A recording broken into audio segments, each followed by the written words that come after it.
नमस्कार, आपका स्वागत है फटाफट खबरों में। आज हम लेकर आए हैं हिमाचल प्रदेश के हर छोटे बड़े शहर की सबसे तेज और ताजा खबरें। तो चैनल को सब्सक्राइब कीजिए और वीडियो कहां से देख रहे हैं कमेंट बॉक्स में हमें जरूर बताइए।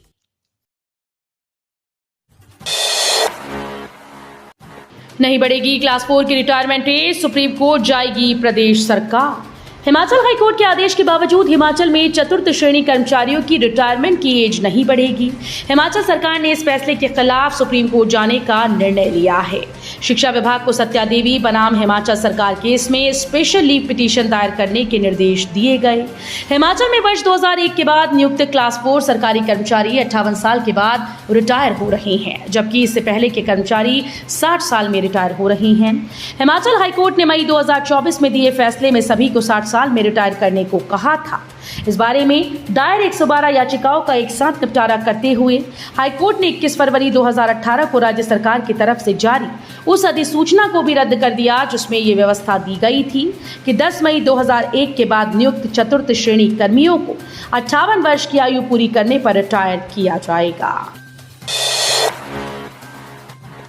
5 जिलों में बाढ़ की चेतावनी, 23 अगस्त तक रहेगा भारी बारिश का येलो अलर्ट। येलो अलर्ट के बीच राजधानी शिमला में सुबह व शाम को खिली धूप के बावजूद यहां 11 मिलीमीटर वर्षा रिकॉर्ड की गई, जबकि नारकंडा, मंडी, हमीरपुर, चंबा, जुब्बड़हट्टी में हल्की वर्षा हुई। वहीं प्रदेश के अन्य इलाकों में बादलों के साथ धूप खिली। रात्रि में अधिक वर्षा हो रही है और कहीं कहीं पर भारी बारिश भी हो रही है। पिछली रात को नैना देवी में सबसे अधिक 11 सेंटीमीटर वर्षा दर्ज की गई। मौसम विभाग के अनुसार 22 अगस्त तक प्रदेश में कहीं कहीं पर भारी वर्षा का येलो अलर्ट जारी किया गया, जबकि प्रदेश के 5 जिलों शिमला, सिरमौर, चंबा, कांगड़ा, मंडी में रविवार को बाढ़ की चेतावनी जारी की गई। शिमला में बिना मिट्टी के ही उगा दिया केसर, IHT को मिली सफलता। शिमला के बिगरी धामी गांव में बिना मिट्टी के केसर उगाने में सफलता हासिल की है। इंस्टीट्यूट ऑफ हॉर्टिकल्चर टेक्नोलॉजी ने केंद्रीय विज्ञान और प्रौद्योगिकी मंत्रालय के जैव प्रौद्योगिकी विभाग के सहयोग से इसे उगाया। इस विधि में पौधों को पारंपरिक मिट्टी के बजाय एक विशेष माध्यम से उगाया जाता है। पौधों को पोषक तत्व देने के लिए ड्रिप सिंचाई और फर्टिगेशन जैसी तकनीकों का उपयोग किया जाता है। इस प्रक्रिया में केसर के कंदों को एक नियंत्रित और सुरक्षित वातावरण में उगाया गया।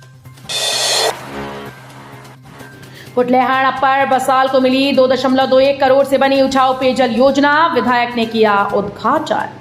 हिमाचल प्रदेश के ऊना जिले के उपमंडल बंगाड़ा क्षेत्र कुटलैहड़ में पानी की समस्या को दूर करने के लिए आज विधायक विवेक शर्मा ने अपर बसाल में 2.21 करोड़ रुपए से बनी उठाऊ पेयजल योजना का उद्घाटन किया। उन्होंने लोगों को संबोधित करते हुए कहा कि कुटलैहड़ में पिछले कई सालों से लोगों को पानी की समस्या से जूझना पड़ रहा है। इस समस्या को ध्यान में रखते हुए हमने चुनाव के समय लोगों से वादा किया था कि कुटलैहड़ में पानी की समस्या को दूर करेंगे। अपने वादे को पूरा करते हुए हमने 2 महीने के अंतराल में ही 2 उठाऊ जल परियोजनाओं का उद्घाटन किया। लोगों को अपने जाल में जकड़ रही पथरी की बीमारी, हर रोज 60 लोग झेल रहे हैं किडनी स्टोन का दंश। जिले के लोगों को किडनी स्टोन की बीमारी तेजी से अपने जाल में जकड़ रही है। मेडिकल कॉलेज चंबा के सर्जरी विभाग में जांच करवाने आने वाले रोजाना 100 में 60 मरीज किडनी स्टोन यानी गुर्दे की पथरी की बीमारी से ग्रसित पाए जा रहे हैं। लोगों में इस बीमारी का होना उनका खराब रहन सहन माना जा रहा है, क्योंकि लोग उचित खान पान नहीं करते। ज्यादा मात्रा में मांस खाने या अधिक प्रोटीन वाली खाद्य वस्तुएं खाने की वजह से भी लोगों को गुर्दे की पथरी की बीमारी हो रही है, जबकि सैकड़ों लोग बीमारी की चपेट में हैं। सरकार के इस फैसले से सेब बागवानों को लगा बड़ा झटका, आंदोलन की दी चेतावनी। कुदरत की मार झेल रहे हिमाचल प्रदेश के सेब बागवानों को सरकार ने बड़ा झटका दिया है। सरकार ने मंडी मध्यस्थता योजना के तहत सेब की खरीदी के लिए नई शर्तें लागू कर दी। अब उद्यान कार्ड बनवाना अनिवार्य कर दिया गया है और केवल अच्छी क्वालिटी के सेब ही खरीदे जाएंगे, यानी पक्षी द्वारा खाए हुए दागी, स्कैब ग्रस्त या इथरल स्प्रे किए हुए सेब को सरकार नहीं खरीदेगी। इसके अलावा 51 मिलीमीटर से कम आकार वाला सेब भी नहीं लिया जाएगा। सरकार ने मंडी मध्यस्थता योजना के तहत सेब की खरीद के लिए 12 रुपये प्रति किलो रेट निर्धारित किया, जो पिछले साल के समान है। लेकिन बागवानों का कहना है कि सरकार की नई शर्तें उन्हें धोखा देने के समान हैं। साधना शर्मा के सिर सजा ट्राइबल क्वीन का ताज। केलांग में आयोजित जनजातीय उत्सव में मेला कमेटी ने ट्राइबल क्वीन प्रतियोगिता का भी आयोजन किया। बता दें कि इस आयोजन में कई युवतियों ने हिस्सा लिया। चुनी गई ट्राइबल क्वीन का ताज साधना शर्मा के सिर पर सजा है। साधना को 15,000 रुपए की राशि दी गई। वहीं भावना ठाकुर फर्स्ट रनर अप रही, उन्हें 8,000 रुपए की राशि दी गई। मीनाक्षी शर्मा को द्वितीय रनर अप रहने पर 5,000 रुपए की राशि दी गई। कांगड़ा एयरपोर्ट के विस्तार के लिए 14 गांव की इतनी हेक्टेयर भूमि का होगा अधिग्रहण। कांगड़ा एयरपोर्ट के विस्तार के लिए 14 गांव की 12,25,486 हेक्टेयर भूमि का अधिग्रहण होगा। इसके तहत कांगड़ा तहसील के 10 गांव और शाहपुर तहसील के 4 गांव कांगड़ा एयरपोर्ट के विस्तारीकरण के दायरे में आएंगे। इस संबंध में प्रधान सचिव पर्यटन एवं नागरिक उड्डयन देवेश कुमार की ओर से अधिसूचना जारी की गई। इसके साथ ही अब भूमि अधिग्रहण की प्रक्रिया भी शुरू हो गई है। एयरपोर्ट विस्तार के लिए भूमि अधिग्रहण के साथ ही कई पेड़ भी जद में आएंगे। इसके अलावा कई कच्चे व पक्के मकान भी दायरे में आएंगे। एसओएस की 10वीं कक्षा के पुनर्मूल्यांकन पुनर्निरीक्षण का परिणाम घोषित। हिमाचल प्रदेश स्कूल शिक्षा बोर्ड ने मार्च 2024 में आयोजित की गई राज्य मुक्त विद्यालय की 10वीं कक्षा की परीक्षा का पुनर्मूल्यांकन और पुनर्निरीक्षण का परिणाम घोषित कर दिया है।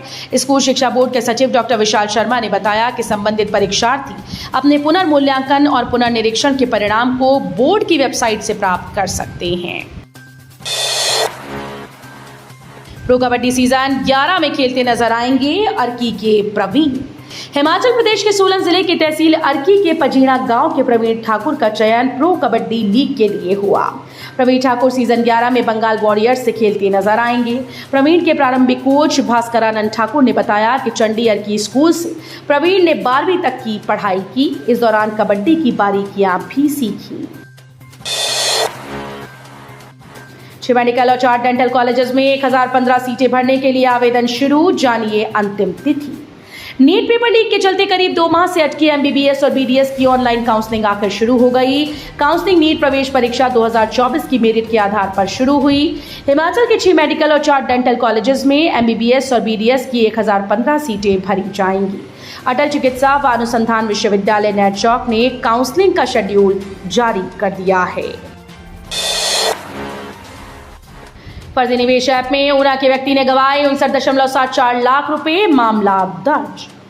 ऑनलाइन फर्जी निवेश ऐप कंपनी में ऊना संतोषगढ़ निवासी ने अपनी मेहनत के 59.74 लाख रुपए गंवाए हैं। इसमें पीड़ित ने बैंकों से भी करीब 22 लाख रुपए लोन लेकर ऐप में इन्वेस्ट किया। पीड़ित व्यक्ति ने करीब 15 ट्रांजैक्शन में ये राशि शातिरों के पास लौटाई। ठगी का एहसास होने के बाद पीड़ित ने साइबर पुलिस थाना धर्मशाला में मामला दर्ज करवाया। जानकारी के मुताबिक साइबर पुलिस थाना धर्मशाला में जिला ऊना के संतोषगढ़ निवासी ने अपनी शिकायत में कहा कि उसकी व्हाट्सएप पर किसी महिला से मित्रता थी। हालांकि फोन पर दोनों में कोई बात नहीं हुई थी, लेकिन व्हाट्सएप डीपी पर महिला का चित्र था।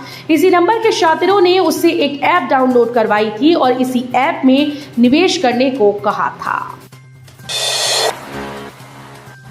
जल शक्ति विभाग में कार्यरत कर्मचारी की ड्यूटी के दौरान ऐसे हुई मौत। पुलिस थाना घुमारवी के तहत आने वाले गांव भुलस्वाय निवासी शमशेर सिंह पुत्र दुर्गा दास की हृदय गति रुकने से मृत्यु हो गई। जानकारी के मुताबिक शमशेर सिंह जल शक्ति विभाग में कार्यरत था। जल शक्ति विभाग के कर्मचारी ने पुलिस को बताया कि शमशेर सिंह प्रतिदिन की तरह अपनी ड्यूटी पर कुठेड़ा क्षेत्र में आया हुआ था।